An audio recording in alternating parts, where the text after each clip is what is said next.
నమస్కారం శంకర. ఇప్పుడు అఘోరాలు, నాగ సాధువులు, శివ సాధువులు, ఏ ఇతర సాధువులైనా సరే వీళ్ళకి మధ్య గల తేడా ఏమిటి? మంచి బలమైన విలువైన ప్రశ్న అడిగారు. ఈ మధ్య కూడా మేము ఒక కామెంట్ చూసాం. మా గురించి ఏం పెట్టారంటే, ఈయన అఘోరా కాదు, ఈయన గారిని అఘోరా అని అనకూడదు మనము, ఈయన శివసాధువు అని కామెంట్ పెడితే నేను రిప్లై ఇచ్చాను. వాస్తవం వేషాధారణలో ఏమైపోయిందంటే, కేశం ఎంటికలని పెంచుకొని రుద్రాక్షలన్నీ వేసుకొని త్రిశూలాన్ని పట్టుకొని మనం నడుస్తూ పోతున్న సందర్భం చూసేసరికి అఘోరాలే అనుకుంటారు చాలామంది.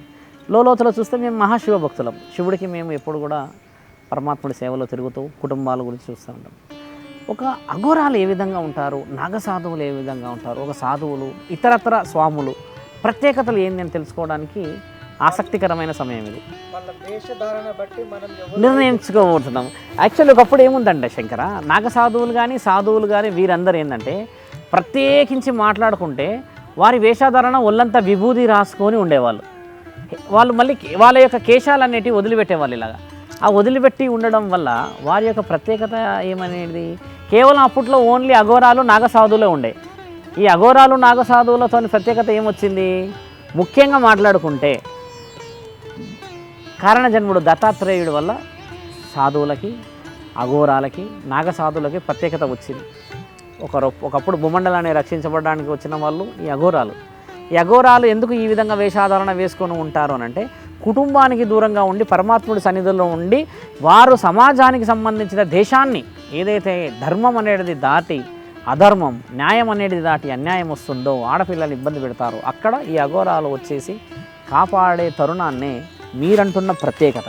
ఎందుకంటే ఎలా వచ్చారో ఎలా అవుతారో వారి వారి యొక్క జీవనశైలి ఏ విధంగా ఉంటుందంటే మిత్రమా, ఇప్పుడు చూడండి, నాగసాధువుల జీవనశైలి 12 సంవత్సరాల మహాశక్తివంతమైన కఠోరమైన అంటే ఒక సాధన లక్ష్యం చేసి వాళ్ళు విద్యార్హతలను సంపాదించి హరహర మహాదేవ్ అని చెప్పేసి వాళ్ళు 5 దేవతలను పూజిస్తారు. ఒక నాగసాధువు ఏం చేస్తాడు అని అంటే మిత్రమా, మొదట పరమశివుణ్ణి పూజిస్తాడు, రెండవది మహాశక్తిని పూజిస్తారు అంటే మహంకాళిని, మూడవది విష్ణు మహాదేవుని పూజిస్తారు, నాలుగవది వచ్చేసి సూర్యుడిని, ఐదవ వచ్చేసి గణేశుణ్ణి పూజిస్తారు.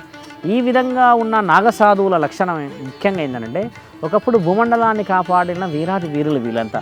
ఎక్కడో కొండ ప్రాంతాల్లో ఉండి జీవనశైలిని అంతా కేవలం సమాజ శ్రేయస్సు కోసం. మన భూమండలంలో అప్పట్లో చూసారా, ఒక 100-200 సంవత్సరాల క్రితం విగ్రహ ధ్వంసాలు ఎక్కువ జరిగేవి మన దగ్గర.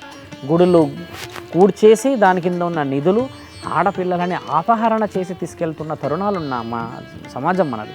అలాంటి వాళ్ళని కాపాడింది ఈ నాగసాధువులే. నాగసాధువుల తర్వాత అఘోరాలు వచ్చారు. నాగసాధువులు అఘోరాలకి తేడా ఏంటంటే మిత్రమా, నాగసాధువులు పెళ్ళి అనే విషయం ఎప్పటికీ చేసుకోకుండా వచ్చే వాళ్ళే నాగసాధువులు. తర్వాత అఘోరాలు ఏంటంటే, కొంతమంది పెళ్లి చేసుకొని, కొంతమంది జైలు జీవితాలు గడిపి, కొంతమంది వారి యొక్క జీవనాభివృద్ధిలో ఏదైనా అంటే లైక్ నమ్మక ద్రోహం, వెన్నుపోట్లు, ఇలాంటి కొన్ని సందర్భాలు తప్పి వచ్చిన ఆ సందర్భం కూడా ఈ అఘోరాలకు శిక్షణలు ఇచ్చి వారు సమాజం నుంచి నేర్చుకున్న గుణపాఠాలని మళ్ళీ భారతదేశం అంటే భక్తి అనే ఒక విషయానికి తీసుకెళ్లేదే అఘోర తత్వం ఒకటి. తర్వాత సాధువు లక్షణం. సాధువులు కూడా ఏంటంటే మిత్రమా, వారి యొక్క జీవిత శైలిలో భార్య వారి యొక్క జీవితం, తర్వాత సమాజం, పిల్లలు, ఇవన్నీ ఉంటూ ఎప్పుడూ శివుడి సాధనలోనే ఉంటూ హోమాలు కానీ భక్తులు కానీ ఎవరికైనా ఆరోగ్య పరిస్థితులు ఇంకేదైనా సమస్యలు వచ్చి గాలి ప్రభావంతో ఇంకేదైనా ఉండి క్షుద్ర పూజలు కొంతమంది చేసి ఇబ్బంది పడుతున్న వాళ్ళు కూడా గతంలో నేను చెప్పిన వీడియోస్ ప్రకారంగా మాట్లాడితే అలాంటి విషయ వివరణలని వారు గుడిలో ఉండి ఈ విధంగా ఉండండి, ఈ విధంగా ధర్మ కార్యక్రమాలు చేయండి, ఈ విధంగా హోమాల్లో పాల్గొనండి, ఈ విధంగా మంచి కార్యక్రమాలని చెప్పడమే ఈ సాధు లక్షణం. చూడండి, ఇక్కడ 3 తేడాలు ఉన్నాయి మిత్రమా. నాగసాధువులు వచ్చేసి దేశ రక్షణ చేశారు అప్పట్లో, అఘోరాలు వచ్చేసి సమాజంలో తిరుగుతూ సమాజ రక్షణ చేసుకుంటూ వచ్చారు. ఇప్పుడు శివసాధువులు కానీ మీరన్న స్వాములు, ఇతరత్ర స్వాములు ఎవరు మీరు అని అంటే, వాళ్ళు గుడిల దగ్గరే ఉంటూ సమాజంలో ఇంటికి దగ్గరగా తిరుగుతూ వారు సమాజాన్ని కాపాడుకుంటున్న వాళ్ళు.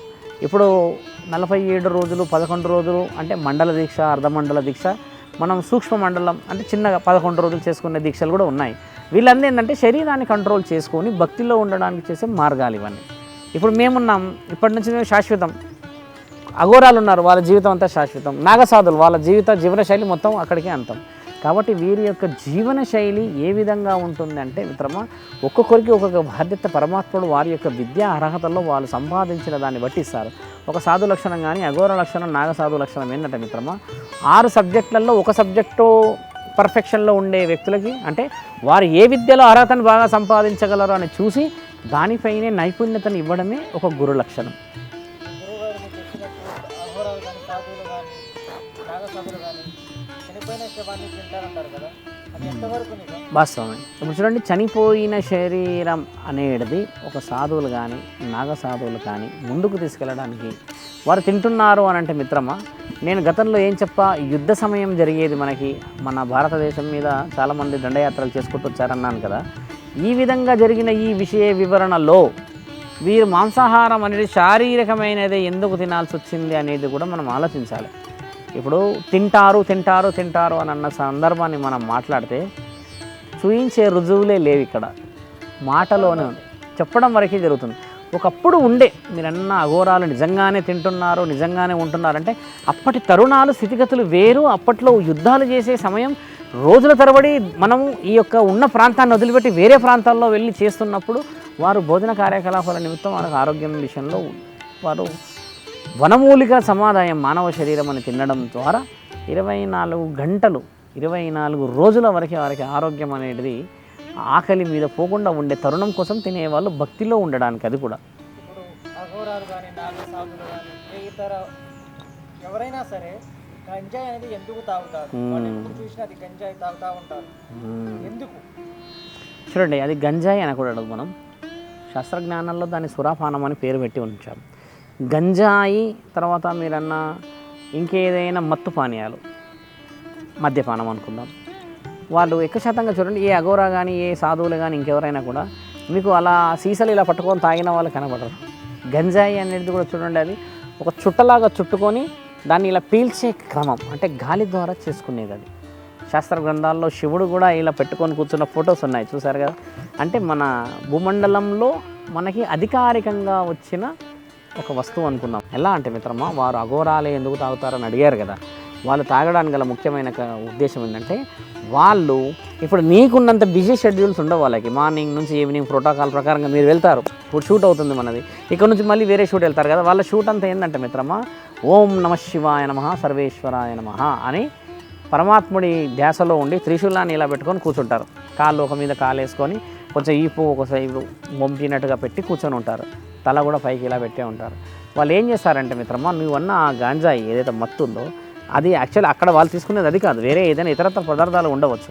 దాన్ని పీల్చుతున్న ఆ తరుణం ఓం నమ శివాయ అని అంటూ ఉంటారు. అప్పుడు ఏమవుతుందంటే వీరి నరనరాల్లో ఓం నమ శివాయ అనేది చేరిపోతుంది. చేరిపోయిన తర్వాత కళ్ళు మూసుకుంటే ఆ మత్తుని బయటికి కూడా వదలరు, కళ్ళు తెరిస్తే కూడా మత్తు బయటికి వెళ్తుంది. మీకు తెలుసా, కళ్ళ ద్వారా మద్యం సేవించి కళ్ళు తెరుచున్నా కూడా మత్తు బయటకు వచ్చేస్తుంది.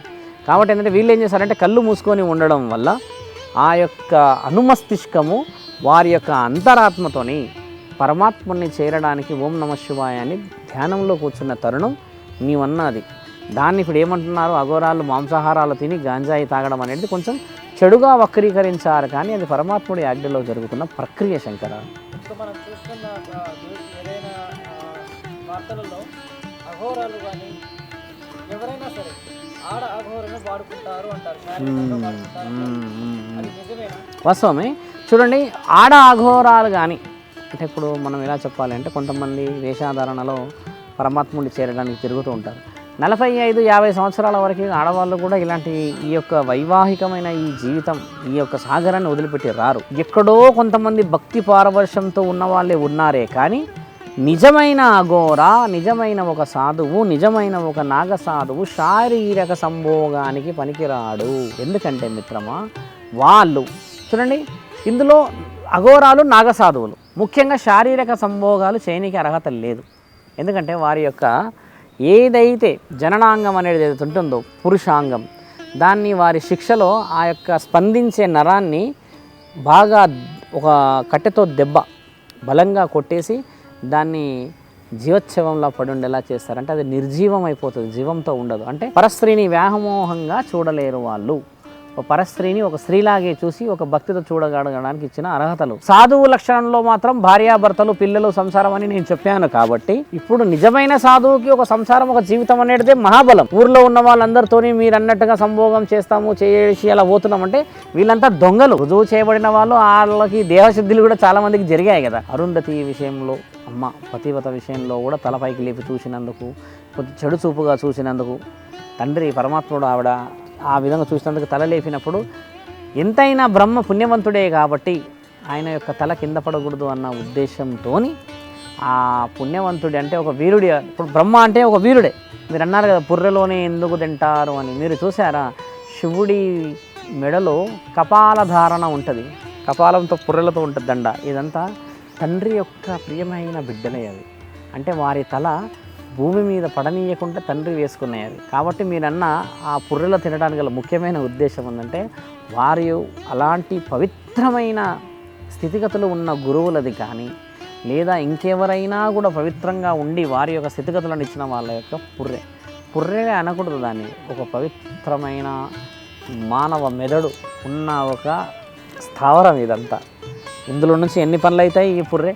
అది ఉత్తి పుర్రె అనడానికి రాదు. ఎందుకంటే ఒక నిజమైన ఒక మంచి సంపద, విద్యా సంపద అది.